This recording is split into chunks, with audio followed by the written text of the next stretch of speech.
फिलहाल तो वकालत का पूरा क्षेत्र देख लिया जाए, पूरी न्यायपालिका, चाहे वकील ही नहीं बल्कि जज, पूरी न्यायिक प्रणाली ही अपनी नाक कटाने पर आमादा है, चाहे वकील हों, चाहे जज हों या उससे जुड़े हुए लोग।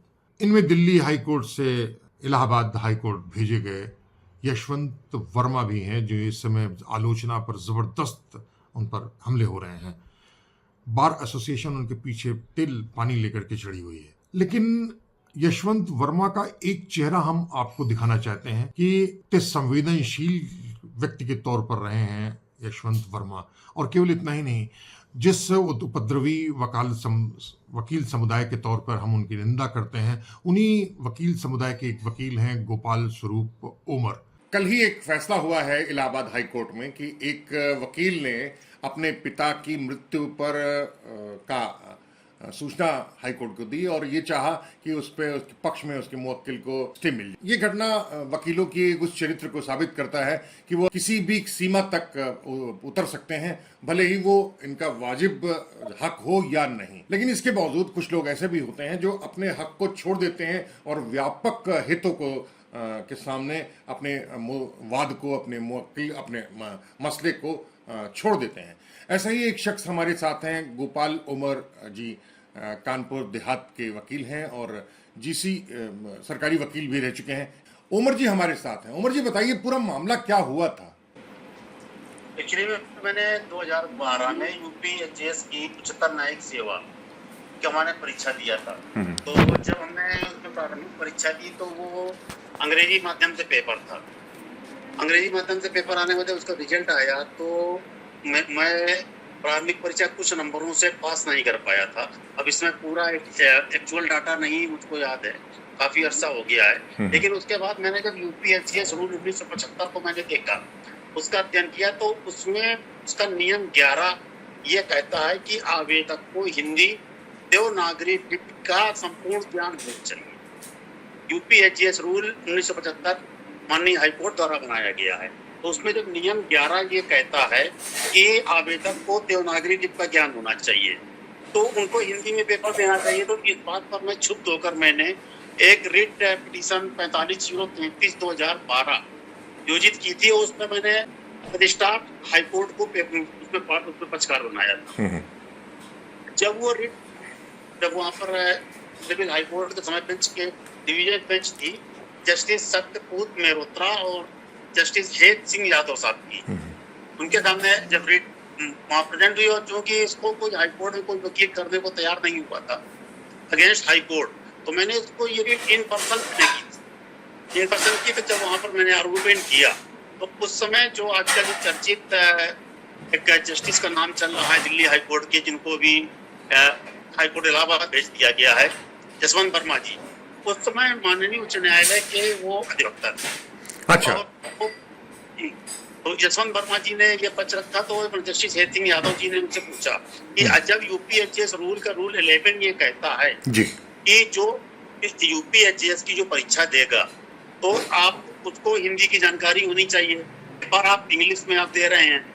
यूपी में क्या हर आवेदक कॉन्वेंट का पढ़ा हुआ है? जब जो जिले में जो जनपद न्यायालय है उनमें सब में हिंदी में ही कार्य व्यवहार होता है जी। तब तो उस पर मतलब कोर्ट उनसे नाराज की हुई थी और उन्होंने मुझसे ये कहा था कि मिस्टर उमर, आपने इसमें रजिस्ट्रार को पार्टी बनाया है, रजिस्ट्रार हाईकोर्ट का नौकर होता है, आप इसमें हाईकोर्ट को पार्टी बनाइए। तो हमने कहा यस मैं बनाऊंगा। तो उन्होंने कहा कि आप बनाएंगे? मैंने कहा इसको मैं बनाऊंगा। तो उसको एडमिशन के लिए पेंडिंग करते हुए जो डिवीजन बेंच थी उसने हाईकोर्ट से इसमें काउंटर मांग लिया था और जो नेक्स्ट डे 6 नवंबर 2012 को पेश हुई थी। 7 नवंबर 2012 को इसका मेंस का एग्जाम था।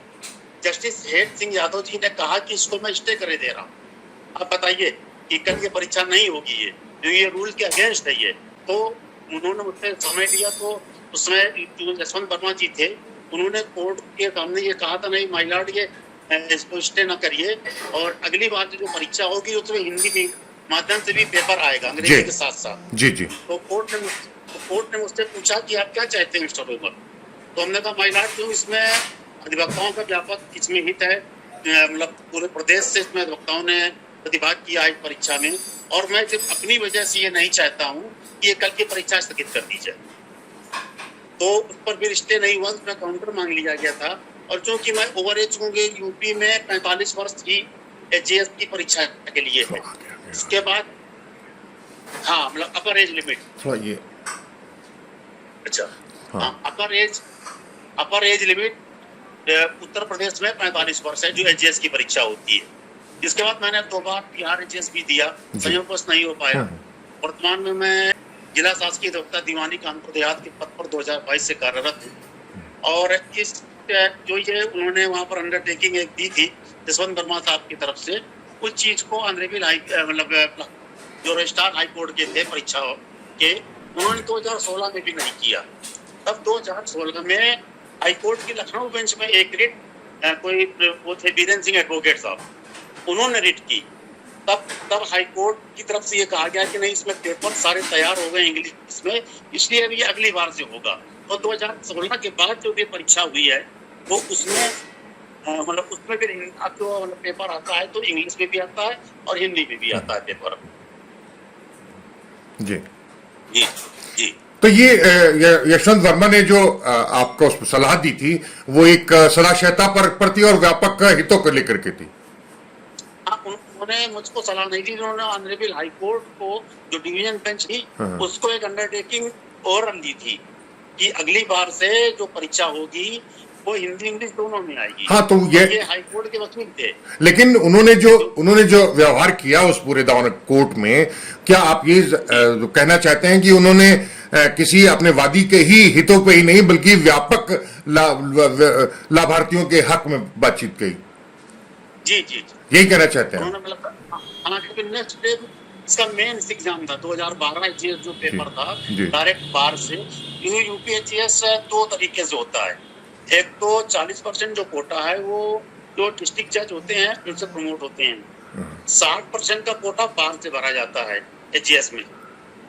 यही चीज ऑनरेबल हाई कोर्ट में भी जो जजेस बनते हैं उसमें भी 60-40 का कोटा है। 60% हाई कोर्ट में जो वकील होते हैं, जो प्रैक्टिशनर होते हैं, उनको कोलिजियम उनकी संतुष्टि करता है, और 40% का प्रमोशन होता है जो आपके डिस्ट्रिक्ट कोर्ट में जो जजेस होते हैं, डीजे होते हैं डिस्ट्रिक्ट जज से।